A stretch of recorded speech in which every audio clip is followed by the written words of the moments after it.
Hey everyone, Pupsker here. If you didn't know, Warframe had a prime time Duviri Paradox stream, and today we're going to go over this. So this is what Duviri Paradox looks like when you start a brand new account. You can either choose between running instantly Vor's Quest with Excalibur, the regular new play experience that everyone's used to, right?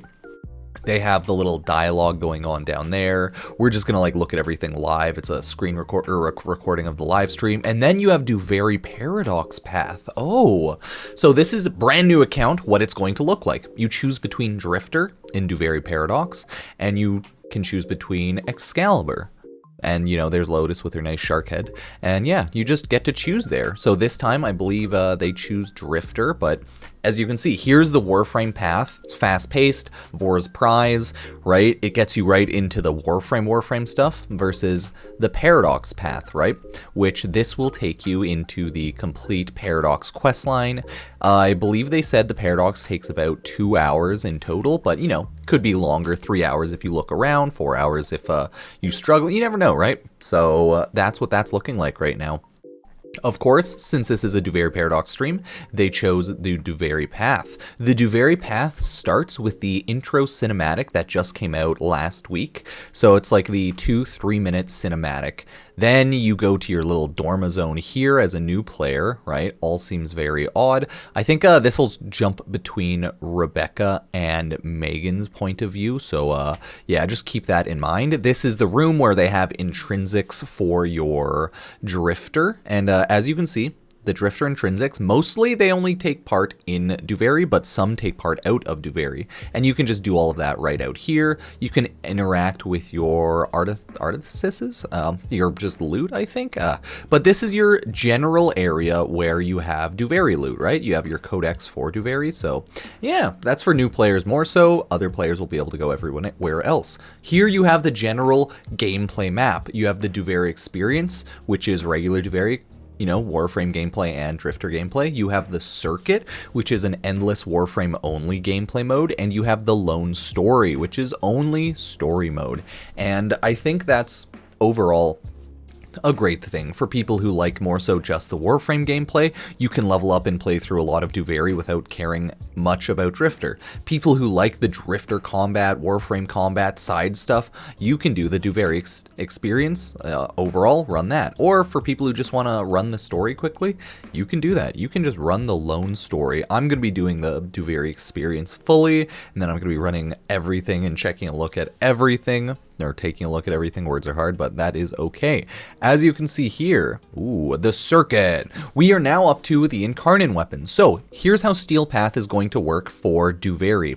Every week on Steel Path, you get to choose 2 Incarnon weapons, and you essentially just unlock those 2 Incarnon weapons throughout the week via a Battle Pass leveling type system. It's just a weekly experience system for you to get the Incarnon adapters for these and just general loot. Incarnon adapters, it looks like, go on every single version of a weapon. So you have the Leto Incarnon, right? You have Leto Prime, and I think maybe one other type of Leto, you know? So that in theory goes on all of them, right? Leto Vandal, and Leto Prime. That's it. It was a Vandal type weapon. So that's the weekly Steel Path farm for the intrinsic weapons right there, right? Incarnon, sorry. And yeah, you just have to play through, get some experience through the week, and you're good to go. Non-Steel Path, you get to choose weekly between 3 Warframes that you can farm. You can only farm one of them, sorry, but every week you get to choose between 3. So for new players, it looks like it chose Trinity, Ember, and Loki. So I believe they choose Trinity on this one. And that means that throughout the week, this is your upgrade path. Now, this is very sick. As you can see, the upgrade path is a little leveling system, right?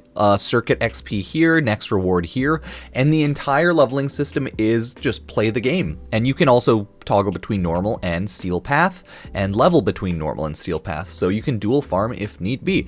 Now, this isn't going to be as useful for veteran players that have Warframes, but the random stuff like arcanes and maybe mods, that'll help more, so not mad at all. As you can see, you just get random loot. You get arcanes, you get a piece of Trinity, you get mod, you get a piece of Trinity, you get, I think that's just materials, you get a mod, you get a piece of Trinity, you get another arcane, and then you get the Trinity blueprint. So this is massive for newer players and like mid-game players, because I believe they said that at MR0, or when you first start the game, there's about 14 Warframes you can lock through the circuit, and then you can slowly unlock the rest of the Warframes in the game through getting a higher MR, right? They're all MR locked. I believe that's what they said during the live stream. The numbers may be off. Maybe you can't farm all Warframes through the circuit. Maybe the harder ones they keep out, the ones that like Grendel with more specific missions, the one through quest. I can't say for sure, but as of right now, that's how it's looking, and we'll have to wait until the full updates goes actually through and we can see the patch notes to fully understand. But yeah, through the circuit in Duviri Paradox, you can farm up Warframes, and the higher master rank you get, the more you unlock, in theory, to possibly get each week. So that's pretty cool. It's like a weekly leveling system. I'm not mad at that. I'm a-okay with that. I think it makes sense, like a weekly battle pass-esque type system. The issue is there are right now, I believe they said, over 20 Incarnon weapons. So the amount of weekly farming, everyone will have to log in to get their weekly Incarnon weapons unlocks, and then just chill, is probably going to be pretty high. So it will be a high degree of farm, and I am a little sad that you can't actually farm up all the Incarnon weapons at your own pace. You're forced to do it weekly, which makes me a little sad. Whereas on the other hand, the regular circuit gives you stuff you can unlock outside of the circuit anyways, so it gives like an extra optional path to unlock Warframes and Arcanes. So I love the circuit. I don't mind the circuit for Steel Path. It just makes me a little sad that I cannot farm up the Incarnon weapons at my own speed. So yeah, that is that. That's their first little showcase area for Duviri. You can see it's the same one with Ember right here for that, right? You have mods there, 1, 2, 3 mods. You have another mod there, and then you have an arcane, and you have Ember there. So that's just kind of how the circuit goes. It's a full leveling weekly battle pass, if you will, experience.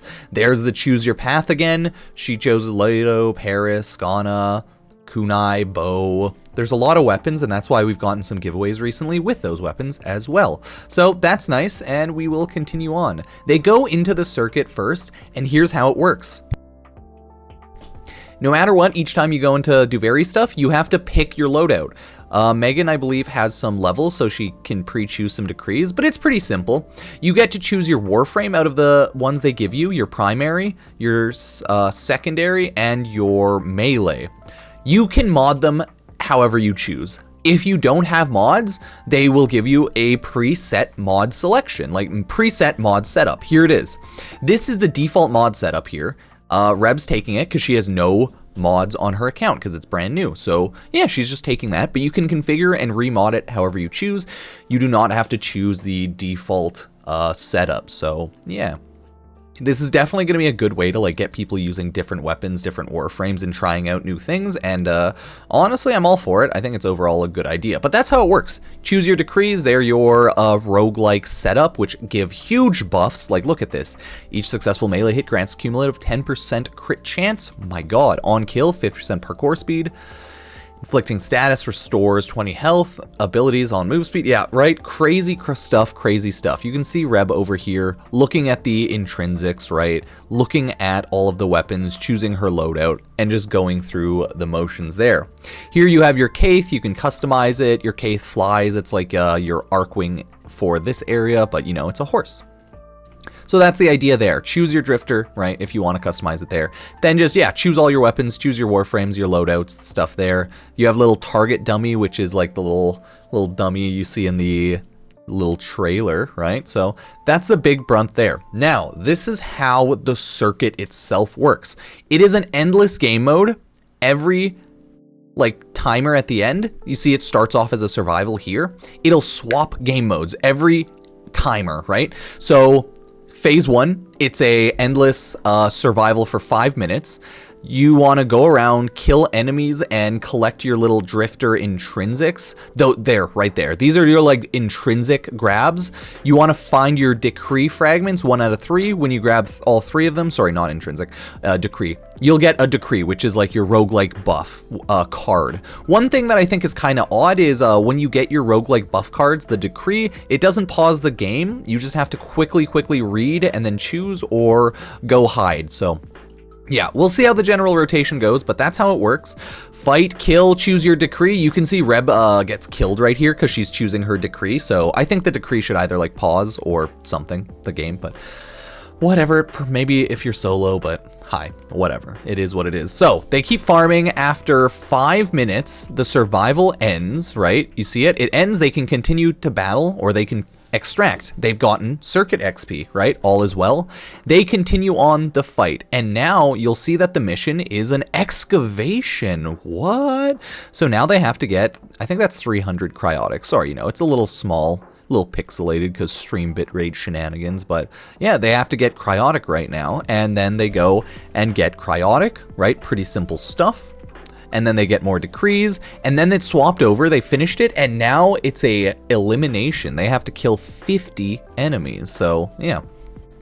This might actually, will be the new go-to game mode for like endless level 9999 type gameplay, especially with the decrees. It'll make it probably a million times easier and faster for people to mess around with that, but we'll see how that goes, right? We'll definitely see. They run another mission, continue on, it's an exterminate, now it's avoid flood, so as you can see, the amount of missions you can get here is massive. They got some loot, some items for Duviri, for like crafting and stuff. Nice. Now, as you can see here, between them loading around, I just want to pop stuff out. There you see, you're in the Dorma Zone. She was in the Orbiter, right? You have the Zariman here, and you have the, Holoco perimeter. I'm just trying to see if there's anything new. Dorma Zone, Commons, nah, nothing really new. You just click on over to Duviri in the top right. Reb's collecting her stuff, Megan's collecting her stuff from their battle pass, their like level up system for Duviri. Yeah, it's a pretty normal, understandable, easy to grasp type of leveling system, so I'm all for it. And this is the Duviri experience, right? The regular one. You go in as Drifter, you don't have a Warframe really, but I think you might be able to go around choose. There's your intrinsics if you want to look at them. Yeah, okay, you still choose your Warframe here. Right, so this is the Duviri experience. Choose your setup because, yeah, I forgot you do still fight as a Warframe occasionally. Same idea, but this time you enter in and it's Duviri mode. I think it's Sorrow right now, so it's really like a gloomy, and as you can see, it's like dusk out. There's a lot of fog, so that's because right now it is the mood Sorrow. And we kind of already know how this Drifter experience works. Run around as Drifter, fight, you pick up decrees, kill enemies, pick up loot, continue on, fight like that, right? Choose your decrees, get buffs, continue on the quest line. Then they go to a part where it is the circuit, so your predetermined Warframes and weapons you chose, that's where you get to use these. So then they run through that mission, all easy, well, fast, right? And then you get put back into the generals of Duviri. And then you go on to continue running missions. This one says win the Kaith race. Ooh, so there's like a little Kaith race K-Drive, right? Type mission. Issue is when they go to Kaith race, it crashed the game. So this is where they ended off the general Duviri showcase, and then they just went over a lot of fan art and cool stuff and gameplay shenanigans, you know? But that's all so far the new Duviri Paradox shenanigans that we kind of know. One other thing is there aren't any companions in Duviri Paradox, but you always have enemy radar and a universal vacuum on anyways, so that won't matter. So yeah, there's another couple handful of random factoids probably, but I'm going to wait until the entirety of the patch notes come out next week, and we'll probably do a lot of streaming, a lot of videos, and a lot of shenanigans as we do. So I appreciate everyone being here, subbing, liking. Hopefully this video helped. Yesterday I was just too busy. I got the AMA video up and I streamed, and I got a handful of other videos up. So I'm just I was just gonna wait until today, Friday, or maybe even Saturday to put this video up. So whenever it's up, appreciate everyone being here and checking out all of my YouTube content. If you ever want to support the channel directly, you can subscribe on YouTube or Twitch. You can use Epic Game Store creator code Pupsker, and I get a % back of whatever you spend on the Epic Game Store. So yeah, any of that always helps. I appreciate it, and I'll see you next time. Cheers.